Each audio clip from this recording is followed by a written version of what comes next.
Good morning, Andy, and thank you so much for talking to our listeners today. That's a pleasure. Firstly, would you tell our listeners how you came to be an entrepreneur?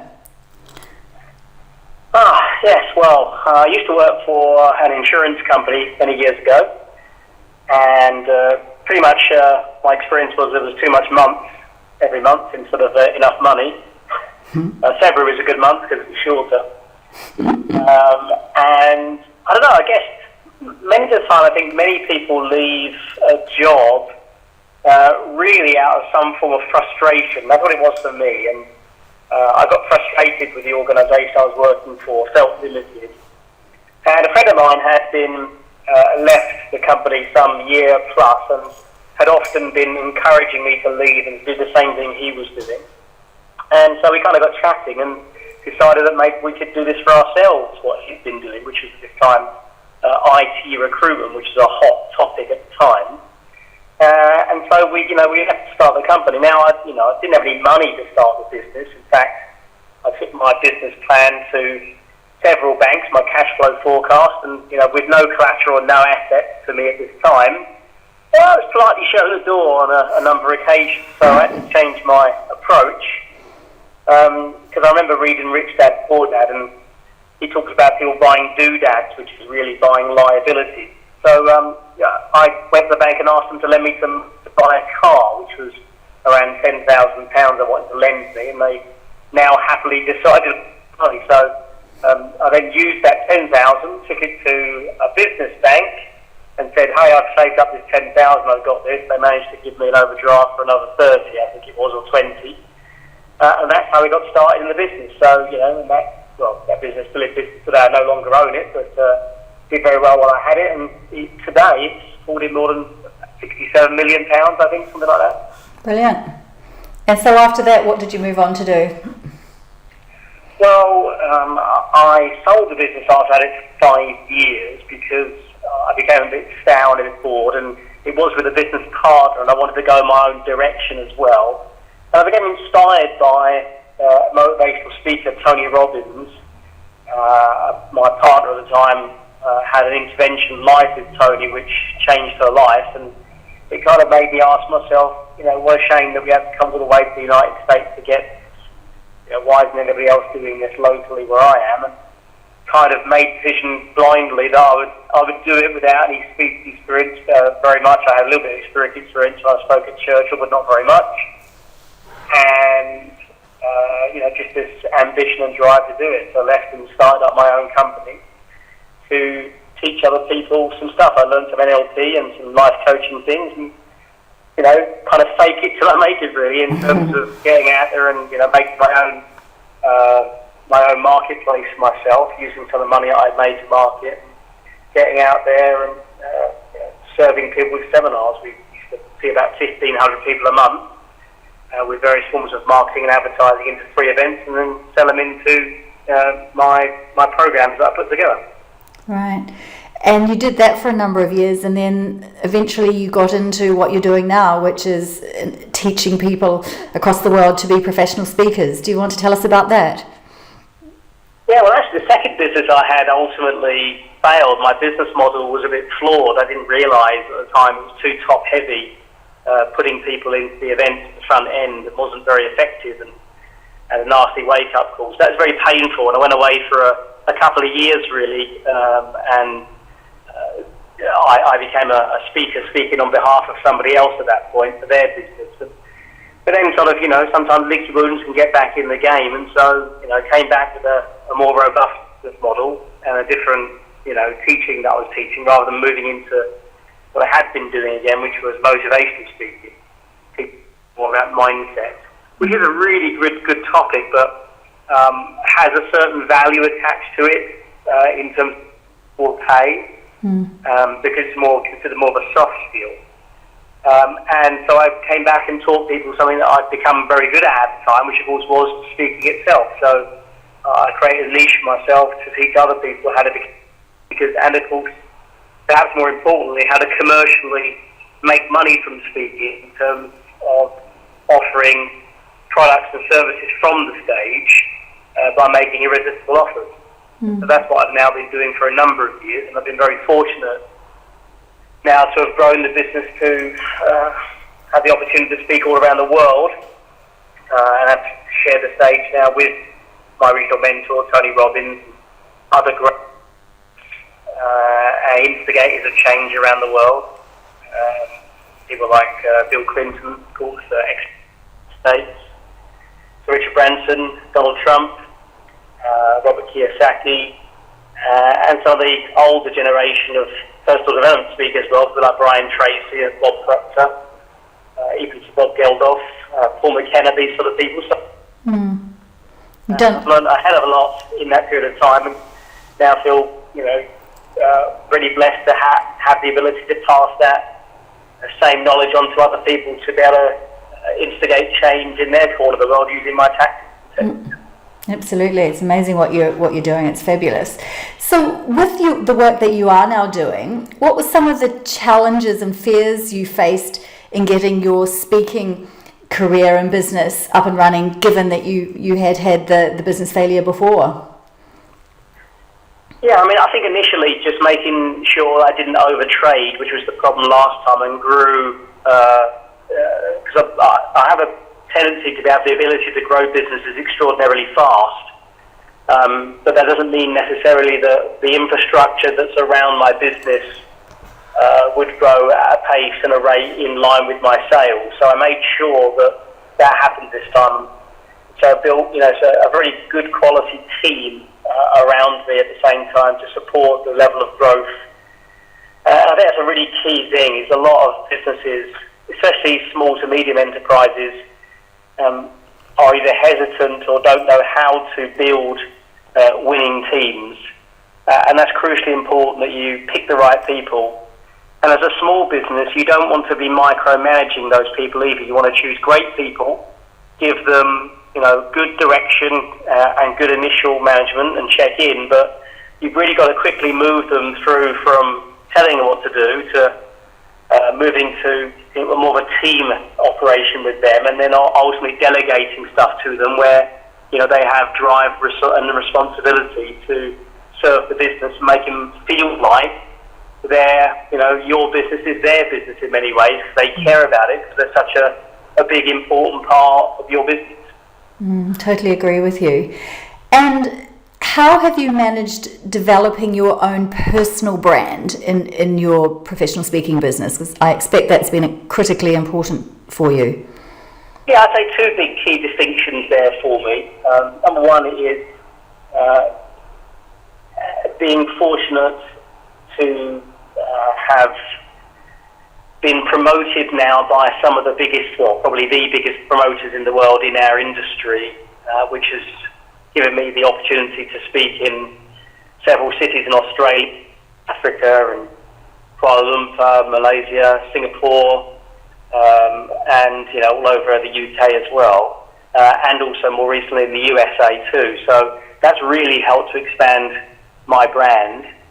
Of course, I think actually there's probably two more things. Number one, the next one would be to really modulise and systemize what I offer to people, so that it's not all about Andy Harrington, all about Andy Harrington's flair, but more about what I stand for, what I teach, the systems and the principles and the ideas and the strategies, the tactics, all pulled together into cohesive systems.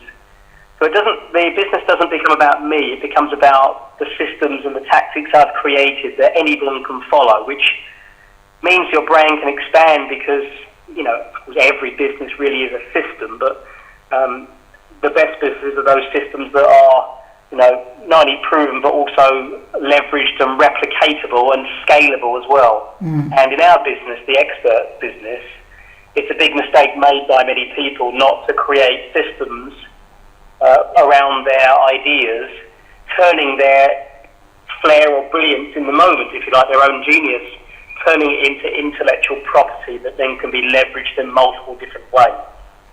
So that's the first one. The third one is investing in my case, video technology and getting my brand out through YouTube on video so that my customers all around the world can reach me and get to hear my technology and tactics, and they of course opt in to receive more great free information, and then ultimately, maybe get to become one of my customers around the world by buying a program from me that can help them to achieve their goals in terms of how they use their speaking to promote themselves or their business.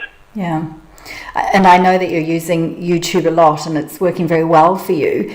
Are there other key marketing tools that you're using to grow your business nationally and internationally? Well, we're starting to get more into social media on the back of that now. That's the next sort of phase for us, because we've had a presence, but it's been a bit sporadic, and now I want to systemize that. So we'll be using much more social media today. Of course, we use email marketing, it goes without saying, alongside that, and we do use Infusion, which is a CRM package for small to medium enterprises, which helps us to segment our database so that we can first to the right people and understand our customers based on their activities in response to our emails. Which links they click in, what things they're particularly interested in. And so we do pride ourselves on, being good at understanding what our market needs and what solutions we can come up with or tailor to that market. Brilliant. And do you have much competition for what you do in the international market as a professional speaking coach and trainer?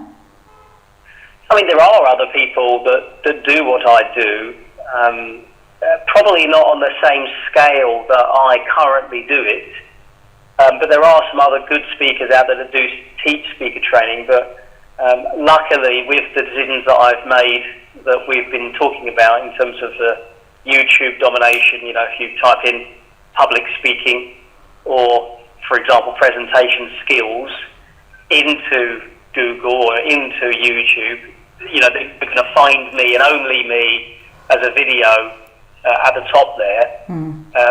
So as a result of that keeps my competitive edge. And of course, working with the biggest promoters in the world. And so from that point of view, there are other people, but I like to think of the world as a collaborative approach these days rather than competitive. So my belief is that people who buy public speaking training from me would probably enjoy buying some public speaking training from the stuff that have a different angle or maybe slightly different distinctions, or maybe they specialise in an area that I don't specialise in. For example, there are some good trainers out there who focus more on women speakers, as an example. And whilst I do teach women speakers along with men, I don't specialise in women, so I don't maybe have all those nuances that some women may feel that they need. So, and there are other people out there that maybe concentrate more on the corporate market, which again isn't really my market so much to teach people how to speak in businesses. I'm more for entrepreneurs.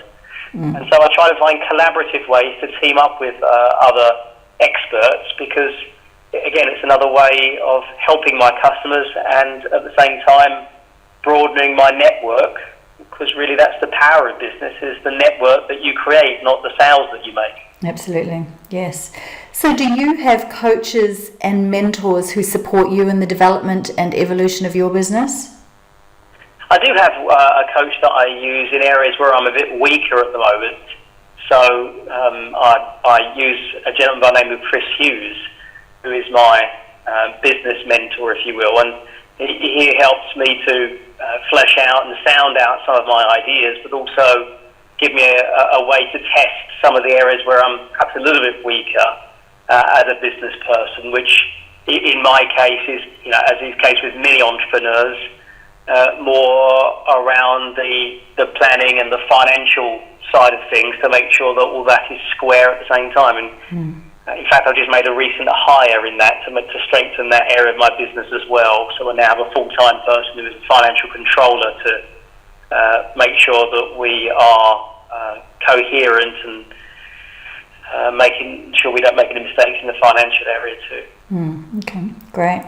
And what have been your biggest or most pleasurable business successes across the whole of your career to date? Oh, I mean, without doubt, speaking in some of the biggest venues in the world, spoke at the London O2 Arena, which is the biggest arena in Europe. So that was a thrill to, walk out into not a seminar room in a hotel, but, a real live arena and speak, with people up in the gods and stuff. That was an incredible moment. And again, speaking alongside, my original mentor, Tony Robbins, who I've spoken alongside a couple of times now, and then got to meet Percy and share my story really of how I got started and how he's involved in that. And, to have him listen and be compassionate and really care was a good moment, because I think oftentimes when you have a mentor and then you meet them personally many years later, you kind of hope they don't blow it and shatter the illusion that you've had them, and he certainly didn't do that, and that was a good moment. Fantastic. And based on your own experience, if you had 3 key points that you were giving a budding entrepreneur, what would they be? And I know, because I connected with you in other ways, that you give advice to the expert market all the time. So would you like to share some of those ideas for my listeners? Yeah, number one, you've got to specialise. To be successful, you've got to stand out in some unique way. And if you are a startup or a small business enterprise, then you can compete in the marketplace if you specialise, because some of the more generalists won't have the distinctions that you have. So make sure you choose a market where you can dominate, because you're specialising in something specifically. Second would be to make sure you build systems in your business from the very beginning. So at some point you're probably going to want to sell this business, or at least not have to work in it yourself. So you've got to set it up from the very beginning with the end in mind, that it will survive and thrive and won't need you. So that means from the very beginning, when you're working, if you're doing it once, then you really need to set up a system afterwards that means either technology or another person can do it other than you, so you're not the linchpin in the business and the key person, because otherwise, if you are, and we take you out of it, you don't have a business you can sell, and you don't have a business you can go on a holiday for, or relax and enjoy your life. And then I think thirdly, which is here in combination with that, is, and I really got this technique, or not technique, but this thought really from Richard Branson, which is, choose good people and build winning teams, like I said before, because a company is just that. It's a group of people that come together with a shared vision and mission. So you have to be very good at selecting the right people and then giving them good direction, and then getting out of their way and letting them flourish and grow your business in ways that you couldn't by yourself. Totally agree with you. In fact, one of the chapters in the book that you're featuring in is all about that very point of systems. So yes, totally agree. What are your business goals in the next 3 to 5 years for your business? Yes, probably the next 5 to 6 years, I plan to almost exit from my business entirely as a speaker, and either if I haven't sold the business at that point, then I would hope to be just the icing on the cake, if you will. So I'd turn up at some events that I'd speak at as more icing on the cake, as some more of elite events. So really the next 6 years is about selecting, finding and training some of the best speakers in the world to run our business, so that we can have these systems and technology that I teach in public speaking getting to the widest possible audience, with some great training in locally around the world, through other great trainers and speakers that are part of our brand. So that's the real push really for the next 5 to 6 years. Brilliant. And so how would you like to be remembered professionally and personally in relation to the contribution that you've made to your market, your clients, the world that you're in? Yeah, I mean, ultimately, I'd like, for this personal part of of my life with the business that I'm currently running, I'd really like to be known, I suppose, for, what I've established, the Public Speakers University and the Academy, which becomes the benchmark and the gold standard, if you will, for people who become great speakers. I think a pet hate of mine, really, that it seems to be that public speaking is one of the greatest fears in the world. It makes no sense that public speaking should be one of the greatest fears in the world, because we speak all the time. That's one thing that, not everyone, almost everyone, all of us do is speak. We all talk, to communicate. So why should it be that when we put you in front of a group that's change? So I'd like to be involved in changing that, and so that people start to have more of a voice, start to believe and trust in their own voice, so that they can become more entrepreneurial and and lead more, so that people can trust themselves more to get out there and create businesses. It's us as entrepreneurs that drive. It's small to medium enterprises that drive economies. Yes. I don't want kids to grow up and have seem to have this only choice of going to school and in college and university and getting a degree and then getting a job.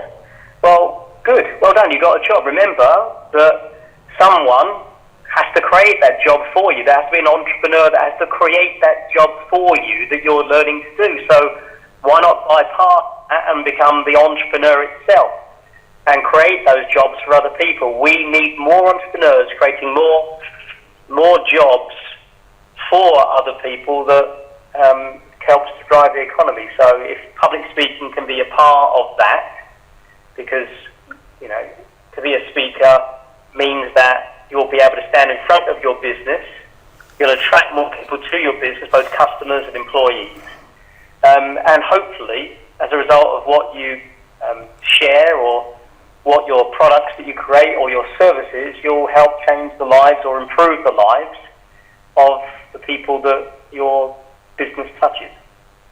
Totally agree with you, absolutely.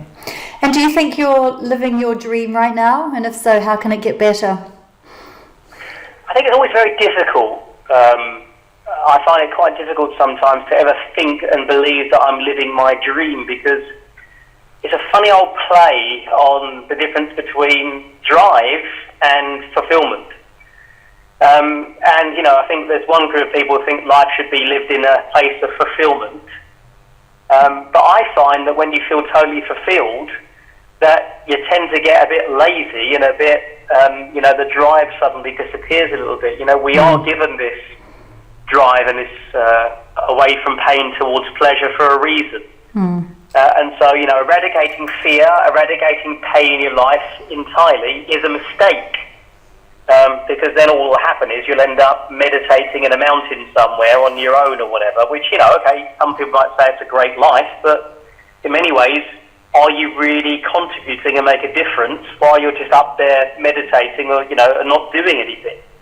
So in many ways, I like problems, because when problems need solving, they cause you to think differently and create more solutions for people. They create drive and ongoing energy. So, yeah, I can't that I live my dream, but at the same time, I'm constantly, setting new boundaries and new dreams for myself, so I don't get, complacent. So, I think the key is, at times recognise that you live in a great time and a great life, and you've come a long way, but then keep looking up for the next peak and the next mountain for you to climb. Otherwise, life gets boring if you just stay flat. Totally agree with you. Andy, that's it. Thank you so much for talking today. I'm involved in what you do as part of your Professional Speakers University and Academy, and I've learned a lot, and I know all those that are in it are learning phenomenal amounts, and I see massive changes in the way in which people have come on in terms of confidence and enthusiasm about what they're heading off to do in their expert space, and that's all credit to you and the systems and the models that you've put in place to teach. So very well done, and I do thank you for talking to me today. You're very welcome. And if people would like a free resource, if it's fair for them to have it, then they could simply just visit www.publicspeakersuniversity.com. So that's www.publicspeakersuniversity.com, or in fact, andyharrington.com. And they can sign up for some free videos there. And these free videos aren't just a few minutes long. They're sort of 20, 30 minutes long each. Very detailed, lots of great content on how to tell great stories, how to put your content together, have great presence and presentation skills on stage. So a really good resource for people to get started. Lovely. Thank you very much, Andy. You're very welcome, Adèle. Thank you a lot. See you.